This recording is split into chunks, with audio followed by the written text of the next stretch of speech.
right, good morning, folks. Today is Wednesday, March 30th.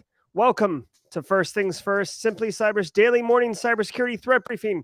I'm your host, Gerald Auger, and in the next 30 minutes, you're going to be delivered the top cybersecurity news of the day, and I will provide expert analysis on each of these stories, on what it means to you as a practitioner or folks looking to break into the industry.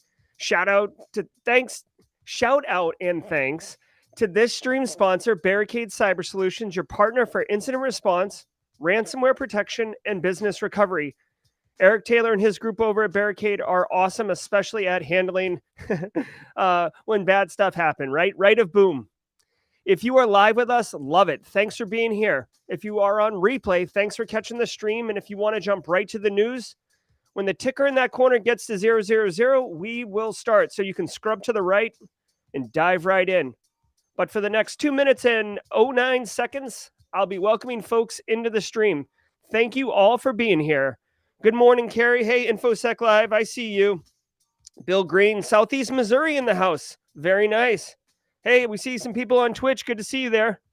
Brian Sumba, good to see you, man. Good morning. Hey, Cybersecurity Central, I see you. You know what else I see, Cybersecurity Central? A delicious cup of coffee. Check this out. Guys, rocking the Cybersecurity Central mug here. Camper mug. Thank you very much, Cybersecurity Central. I appreciate the collaborations we get to do. Oh my God, the coffee is strong today, people. Got to be strong. Hopefully you guys can hear the music on the back end. I've been trying to tune it up. I had some feedback. But by the way, I really do appreciate feedback on making this production better. Even though I drive the show, I do see it as a community-driven event. So any feedback, any commentary, I do read, I do take, and if it's constructive, I integrate it. So I got some commentary about, you might be the individual who's got the earbuds in, commuting, and mentioning audio issues. If you have audio issues, let me know. Is it my mic is not right? Is it the background music? Is the podcast not loud enough? I need to know what constructively and objectively so I can address it. Nathan Bolin. Uh-oh. Can't hear any background music. Let's see. Let's do this. This could be a bad thing. I can hear it.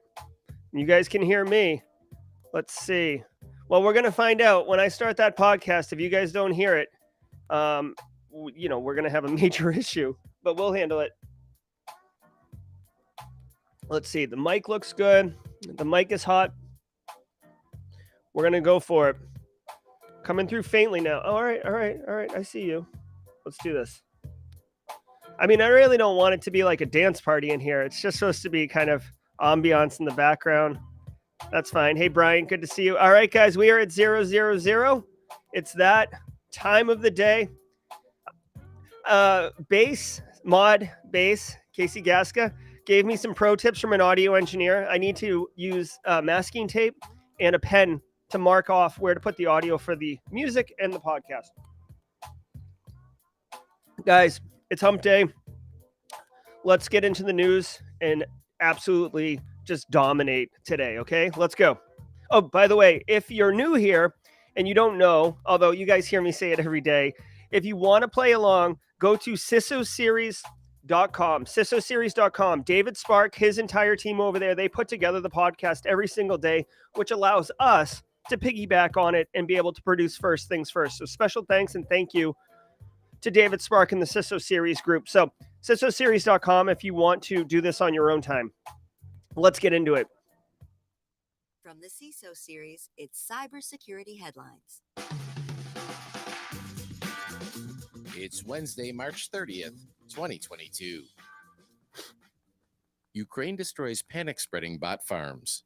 The Security Service of Ukraine, or SBU, has destroyed 5 bot farms which leveraged at least 100,000 social media accounts to spread misinformation and propaganda surrounding Russia's invasion of Ukraine.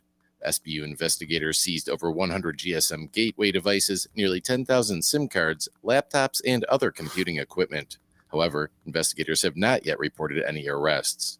Ukraine has reportedly launched a new fact-check bot dubbed Paravirka that citizens can use to identify fake online content. Yeah, this is a real thing. Hold on, I want to see painting, burning farms. Like this is what comes into my mind when I heard that story. Maybe we can find one. There we go.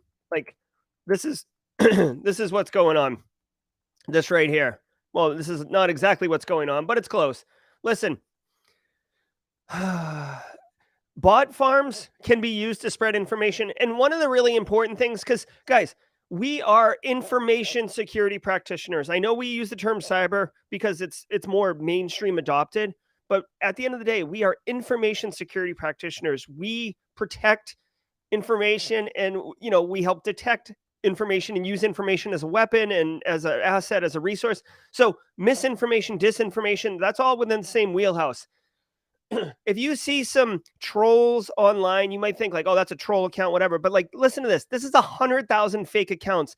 In order to circumvent defensive controls that help detect this type of stuff, these individuals, when they call it a farm, it's because they have this huge infrastructure, which is just a subset, I'm sure. But like each one of these is representing kind of a different, unique phone, a unique SIM card, right? And it gives the illusion and the ability that there is a massive discourse and faction representing a certain opinion. But literally, this is more, this is controlled by someone or some faction, and they're saying, hey, 100,000 people all have this opinion, 100,000 people all have this opinion, and they can come at, especially with AI and ML. We talked about it yesterday with that Synthesia.io. Like you can make very credible, unique sounding accounts, right? It's not like copy paste all the words. So, I guess what I want to tell you is good that they caught this, right? Because this is a manipulation of public opinion, and be aware for yourself and maybe educate your end users just around disinformation and information campaigns, that this is how it works, right? If you're like, oh, there's a million people, well, there's 100,000 people talking about how this is bad. There's 100,000 people talking about how this opinion's bad. Well, it might just be one person who has weaponized the illusion of 100,000 people. Yandex is sending iOS user data to Russia. A software development kit created by the Russian tech company Yandex, dubbed API App Metrica, is embedded within roughly 52,000 iOS apps by their developers as a convenient way to obtain app analytics data. However, researcher Zach Edwards discovered that the code sends collected user data to servers located in Russia. On Twitter, Edwards described Yandex as, quote, part of the Putin-Russian propaganda machine, end quote. Yandex admitted that its software does send device, network, and IP address information to servers in Russia and Finland, but said that the data is stored in an anonymized condition, making it, quote, extremely hard to identify users, end quote. Okay. A couple things here. So Yandex is basically, correct me if I'm wrong, chat. Yandex is basically like Google search engine, the equivalent for China. It's a very big, very effective search engine. When you take OSINT classes, I'm almost positive. I took Heath Adams' OSINT course like 6 months ago or a year ago, and I'm almost positive Yandex is one of those tools that he recommends and he uses. So massive user adoption. The back-end user data is going to Russia. I want to point out, obviously, Russia and China have an alignment. This was probably happening prior the Ukraine conflict. Okay. So this isn't like, some manipulation in response to the conflict over there. If I had to guess, I would have to guess that this is in place beforehand. Now, what does it mean?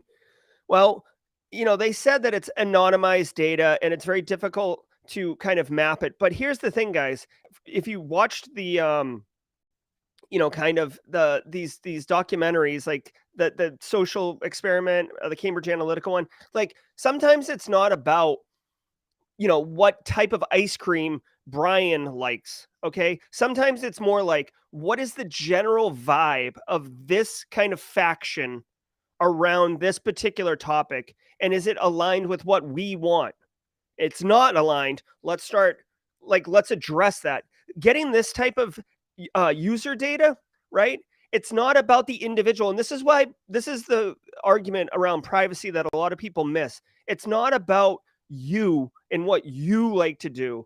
It's about what people like you. You represent kind of a general avatar. I know we all like to think that we're special and unique, but in reality, there's different kind of buckets of people, right?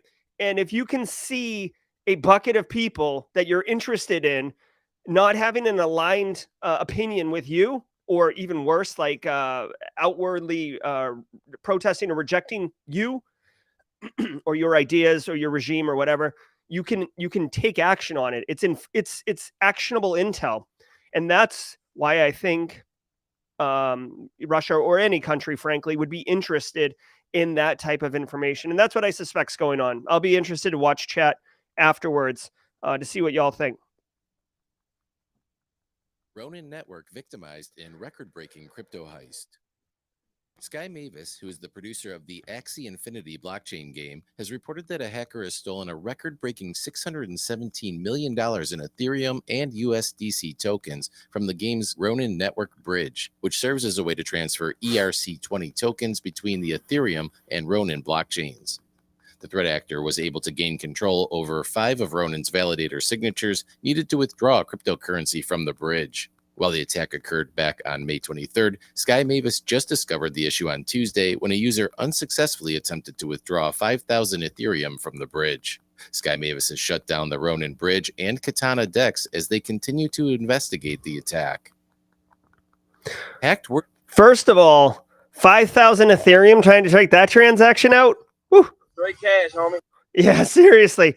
Okay, guys, couple things here. One, just let's put aside the fact that it's the Axie Infinity Bridge or whatever it is, a Ronin network bridge. We're talking $620 million in Ethereum, which is, $500 million or, over $500 million. And what the attacker did was they stole 5 of the validator signatures needed.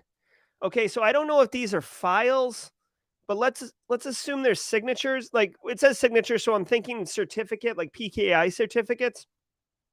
If it's just a file, how is that controlled, right? I'd be really interested in this. I'm not, again, you guys know me, like I'm not condoning this behavior. This is deplorable, right? Real people lost real money here, and somebody made off with it like a bank burglary. But I do give a hat tip to the individual or individuals that identified this weakness and exploited it and took advantage of it. I always find it fascinating, these use cases or case studies where people do these things. So I wouldn't have known how to break this bridge, even if I had access to those validator signatures. But it just goes to show you a couple things. One, crypto is not regulated in the way that it's protected or you have any assurances of your investment, right? Someone can steal it like that and it's gone because it's digital, right? You just copy and paste it right out. You're gone. So, I personally, I know there's people who are big onto the crypto scene and NFT scene, and I have my opinions on that. But this is just another instance where, a simple signature, perhaps a certificate or 5 of them, was all that was needed, plus a little access, I'm sure, to rob someone. And they didn't even notice. Guys, when you rob a bank, you guys saw the movie Heat, right? With Robert De Niro. When you rob a bank, you know it. Everybody knows it. It's a hot mess on fire. With this, they literally didn't even know it until someone tried to take their money out and they're like, the money's not there. What? Yeah. So, again, crypto, it's a thing. I'm a crypto evangelist. I love it, love it, love it. Press sites force visitors to DDoS Ukrainian targets. On Monday, Malware Hunter team discovered a WordPress site infected with a malicious script that uses visitors' browsers to perform DDoS attacks against 10 Ukrainian websites, including those used by Ukrainian government agencies, think tanks, Ukraine's International Legion of Defense, and financial institutions. Because the attacks occur in the background, infected users won't detect anything abnormal other than browser latency. Developer Andrei Savchenko states that there are about 100 infected WordPress sites, adding that many providers are slow to react to such compromises. Okay, so this brings up an interesting topic, okay? And one that I actually interviewed Dr. Rossi Anderson from Cambridge out of London on Monday, and that video will be coming probably next Monday, around perverse incentives inside the cybersecurity community. Okay, so it's a hacked WordPress site, but replace WordPress site with IoT device, Ring doorbell, Nest thermostat, MikroTik router. It doesn't matter. Okay, we have these vulnerable devices that people are not patching or vendors are not making secure by default. And people are able to quote unquote hack them. In this case, it says hacked, but like, guys, we're professionals, right? They probably had default creds or they had some easy to push over WordPress thing, right? But let's give them the sake of the argument. And let's say hackers had 0 days and they took over a bunch of WordPress sites. What they've done is the WordPress site, and this is where the perverse incentive is. And let me see in chat what you guys think when I mention this.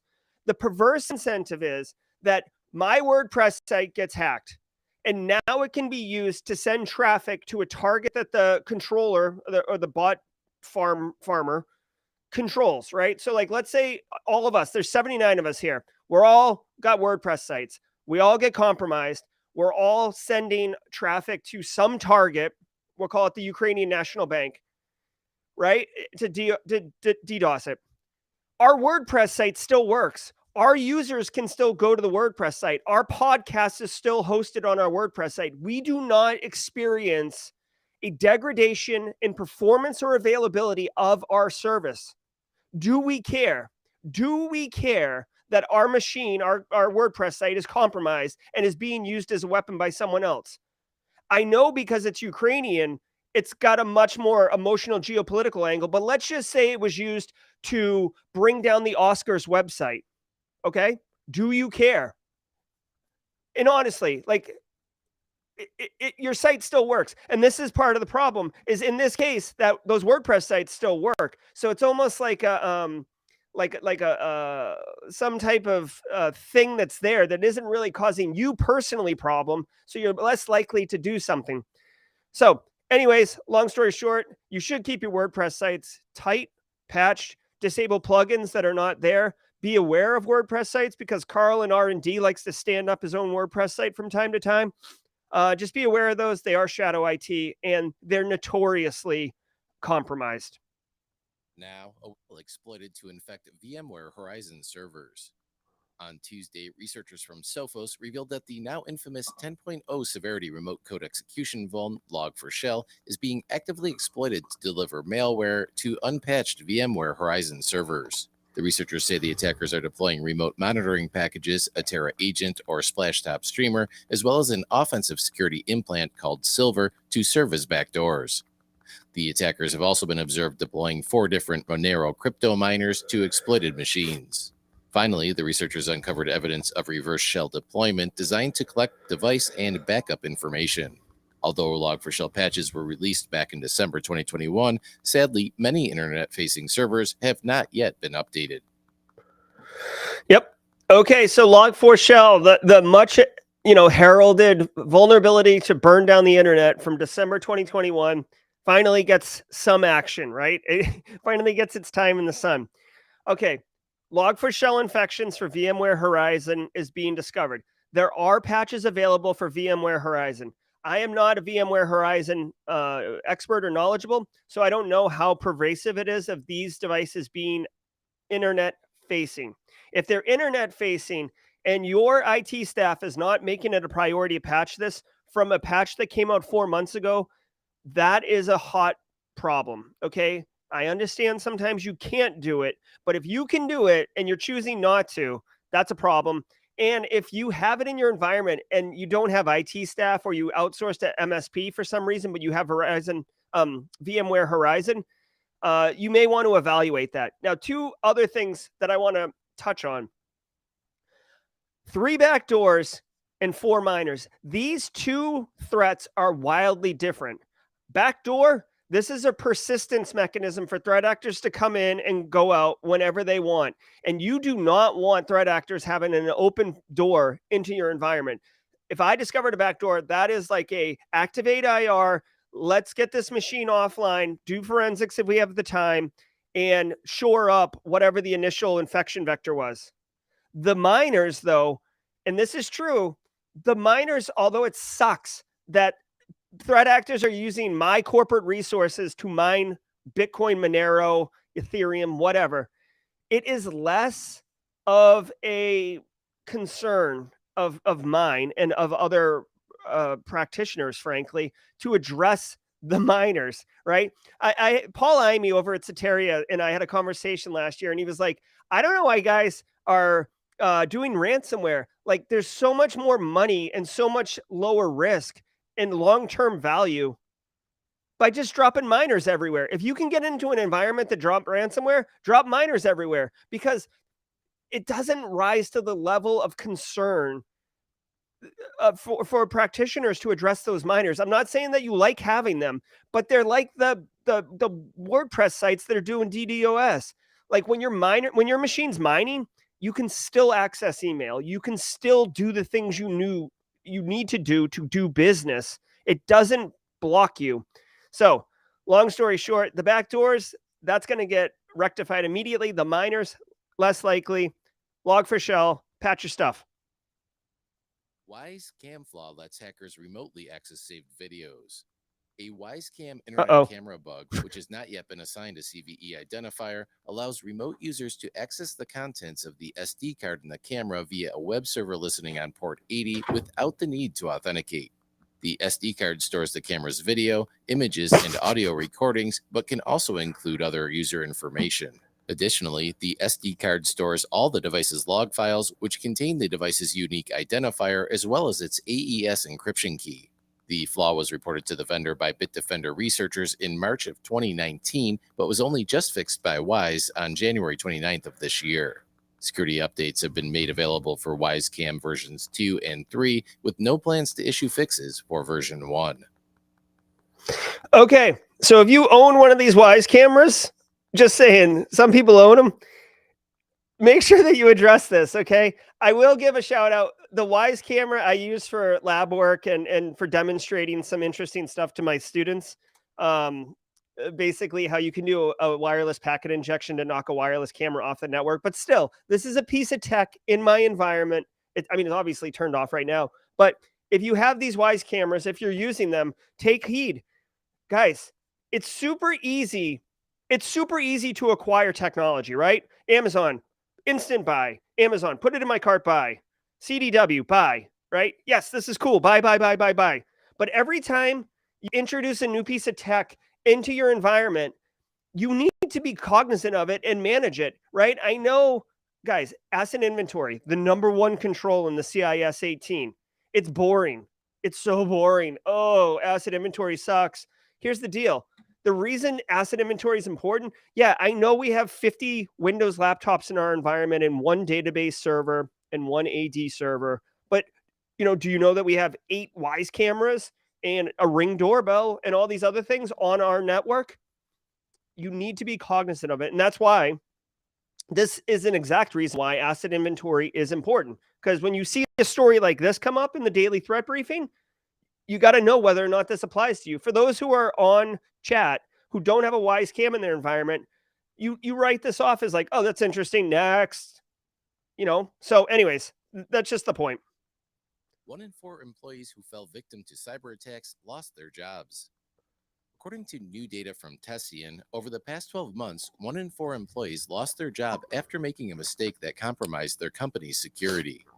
Tessian's report also highlighted that of those who made security errors at work, 26% fell for a phishing email in the past 12 months, and 40% of employees sent an email to the wrong person, with almost 29% saying their business lost a client or customer because of the error.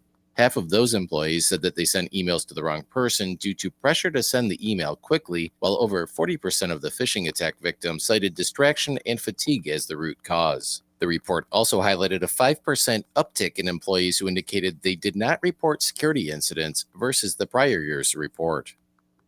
Okay. Well, this is a crappy precedent. 25% of employees getting fired for falling for attacks.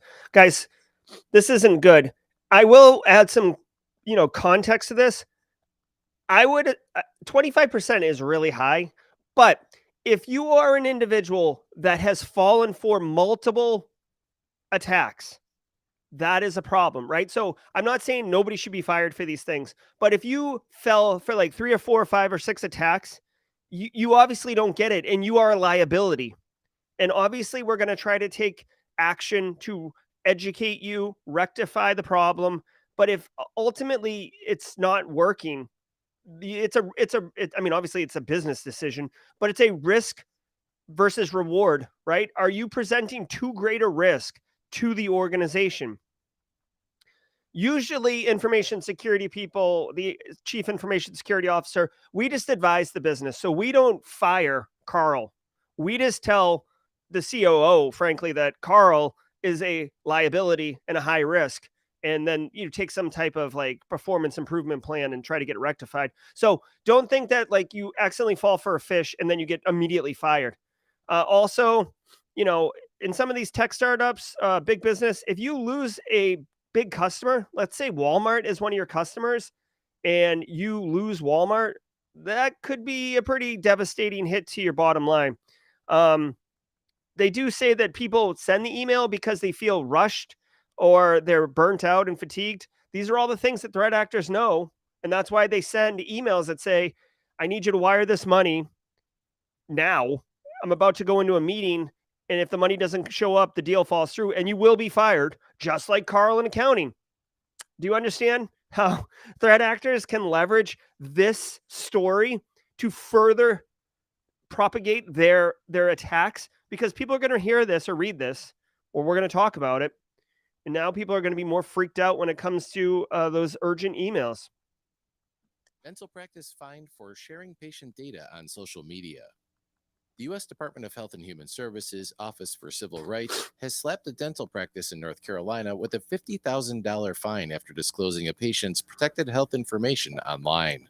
Back in 2015, Dr. U. Philip Igbenadoler and Associates received a negative review on its Google page from a patient who used a pseudonym to mask their identity. UPI then posted a response which dismissed the patient's accusations and proceeded to name the patient, their symptoms, and recommended treatment. UPI capped its response off with a condescending and derogatory statement towards the patient. The OCR noted UPI's lack of cooperation with their investigation and fined the practice for willfully and impermissibly disclosing the patient's PHI. And okay, so that dentist sounds like a emotionally fragile, impulsive individual who was offended and insulted with a negative Yelp review. Listen, two things. One, this individual practice got a $50,000 fine for a HIPAA violation. It's very uncommon that you see a fine for a single record violation. Normally, like in the United States with HIPAA, you need 500 records or more before you even have to publicly report it. Okay. So for one record, like it happens a lot, frankly. People fax it to the wrong number. You send an email and accidentally put people on the 2 line instead of the BCC, et cetera, et cetera.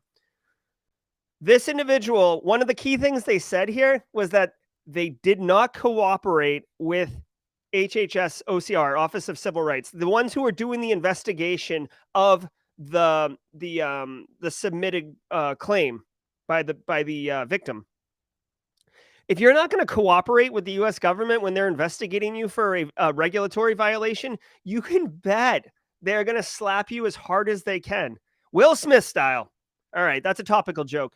Listen, if you do cause a problem, like this is a good, if you work in healthcare and you are worried about HIPAA or you're in that space, use this as an opportunity to educate the compliance office and your end users around, listen, mistakes happen. This dude should not have responded in such an emotional way, disclosing the individual's treatment and condition on a public Yelp form or whatever it was. But still, the learning message here is you can't, it's not just about like leaving records in your car or something. Like anything can be a HIPAA violation if you're violating that individual's privacy. And if you do need to be investigated, you need to cooperate with HHS OCR or there will be penalties. This group is lucky that it was only a $50,000 fine, frankly.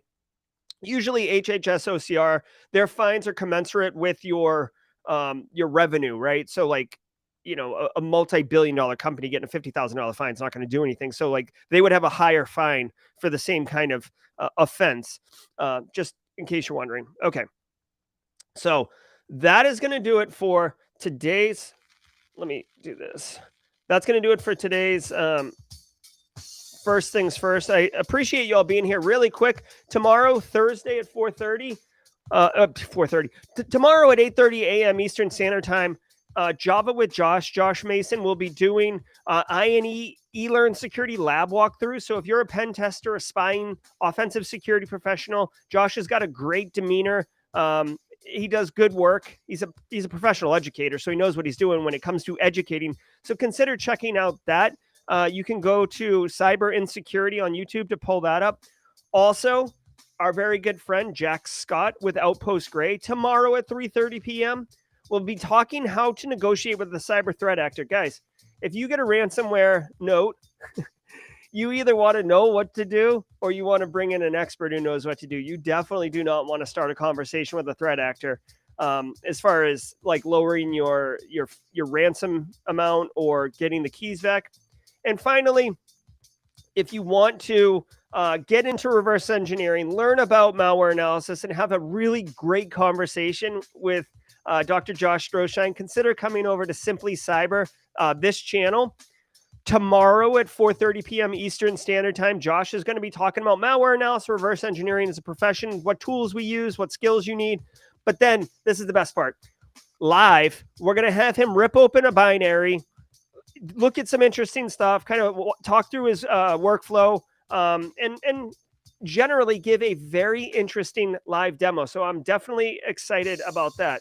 Guys, I hope you enjoyed this morning's First Things First. We're a couple minutes over, but that's okay. Justin Gold, congratulations. I saw some people dropping some knowledge. I have to assume that has to do with your recent certification exam. I hope so, and congratulations if that was the case. Guys, thanks for being here. It was a good show. Let's wrap it up for the day. We'll be back tomorrow. Again, Java with Josh at 8:30 a.m., but Simply Cyber First Things First will be at 10 a.m. Eastern Standard Time. I do ask you guys from time to time, but just as a reminder, if you got value from this, the thumbs up does help, but I'm more interested in you sharing it with somebody that would get value from this same show. I think this has a lot of value. I think it's a lot of fun, frankly, and I want other people to be able to take advantage of it. So please share with everyone, simplycyber.io/FTF for First Things First. Again, thanks to Barricade Cyber Solutions for sponsoring the stream. Y'all have a great day, and we will see you tomorrow.